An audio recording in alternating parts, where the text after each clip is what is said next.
Hello friend, स्वागत है आपका हमारे यूट्यूब चैनल अंकित एजुकेशन अड्डा पर। आज हम बात करने वाले हैं शब्द को पहचानने की ट्रिक के बारे में। यहाँ पर शब्द हम देखने वाले हैं, शब्द की रचना के आधार पर शब्द के कितने प्रकार होते हैं और शब्द क्या होता है। शब्द कई सारे वर्ण मिलकर बनाते हैं शब्द, और शब्द के दो प्रकार होते हैं। एक तो सार्थक शब्द होता है, निरर्थक शब्द।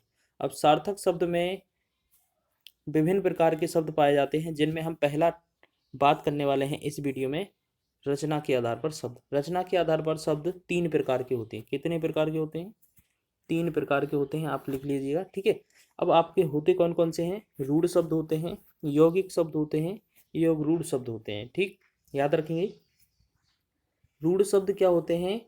वे शब्द जिनका विखंडन नहीं किया जा सकता है, जिन्हें तोड़ा नहीं जा सकता है। जैसे पुस्तक, घर, आंगन। अब पुस्तक को आप तोड़कर नहीं लिख सकते कुछ भी, ना घर को ना आंगन को। जैसे आलय लिखा है, इसको भी अलग अलग नहीं कर सकते हैं। जिसका हम विखंडन नहीं कर सकते हैं वो होता है रूढ़ शब्द। यौगिक शब्द क्या होता है? जो दो रूढ़ शब्दों से मिलकर बना होता है, जिसका हम विखंडन कर सकते हैं। जैसे पुस्तक और आलय, पुस्तकालय बनता है, इसमें हमने देख लिया। विद्या और आलय, विद्यालय बनता है। जैसे वाचन, वाचन और आलय, वाचनालय।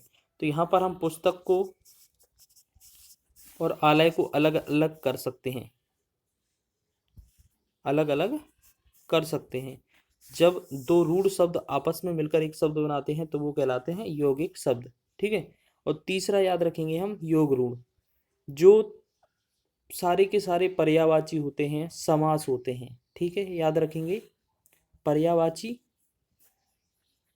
या समास वाली कोई भी चीज़ जो अन्य तीसरे को दर्शाता हो। दशानन पर्यायवाची में आता है, ये भी याद रखेंगे। पंकज पर्यायवाची बनता है। गजानन, इसका भी पर्यायवाची होता है। तो ये सारे के सारे कौन से हो जाएंगे? योग रूढ़ शब्द। तो आपको याद रखना है, रूढ़ शब्द में एक अकेला शब्द आएगा जिसका विखंडन नहीं होगा। यौगिक शब्द में दो रूढ़ शब्द मिलकर एक शब्द बना रहे होंगे। योग रूढ़ शब्द में तीसरे का बोध हो रहा होगा या पर्यायवाची दिख रहा होगा आपको।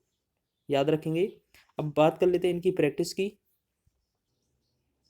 इसमें आप देख लेते हैं पहला विकल्प क्या है। पहला विकल्प है हमारा, यौगिक शब्द होते हैं। यौगिक शब्द क्या होते हैं? अभी आपको बताया है। पहला होता है रूढ़ शब्द, दूसरा होता है यौगिक शब्द, जो दो शब्दों से मिलकर बना होता है। अब यहाँ पर क्या बोला है? दो स्वरों के, दो अक्षरों के, दो शब्दों के मेल से बनता है। तो ऑप्शन नंबर सी इसका राइट आंसर हो जाएगा। निरर्थक का कोई अर्थ नहीं होता है, इसमें नहीं होगा। हमारा ऑप्शन नंबर सी सही है। अगला नेक्स्ट विकल्प देख लेते हैं। अगला क्वेश्चन क्या लिखा है? शब्दांश और शब्दों के मेल से जो रचना होती है वह कहलाती है। मूल शब्द, यौगिक शब्द, उपसर्ग, प्रत्यय। तो अभी आपने आंसर इसका देखा था, यौगिक शब्द कहलाता है। आगे विकल्प देखते हैं तीसरा। लंबोदर शब्द किसका रूप है? रूढ़ शब्द है, यौगिक है, योग रूढ़ है।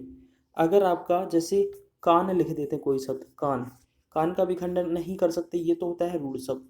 अगर हम लिख देते हैं जैसे वाचनालय या पुस्तकालय, पुस्तकालय को हम दो भागों में बांट सकते हैं, तो ये होता है यौगिक शब्द।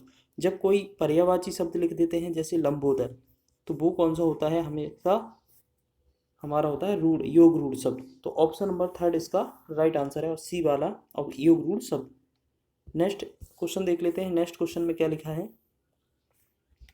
नेक्स्ट क्वेश्चन में लिखा है, निम्नलिखित में से यौगिक शब्द की पहचान करें। यौगिक शब्द क्या होता है? जो दो शब्दों से मिलकर बना होता है।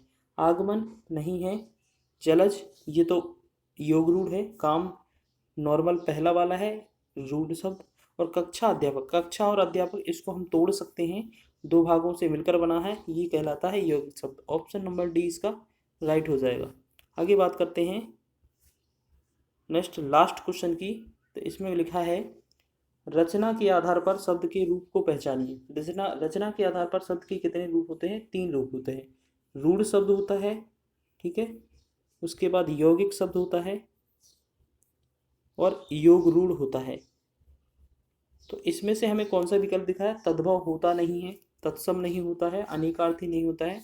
ऑप्शन नंबर डी इसका राइट हो जाएगा, यौगिक होता है।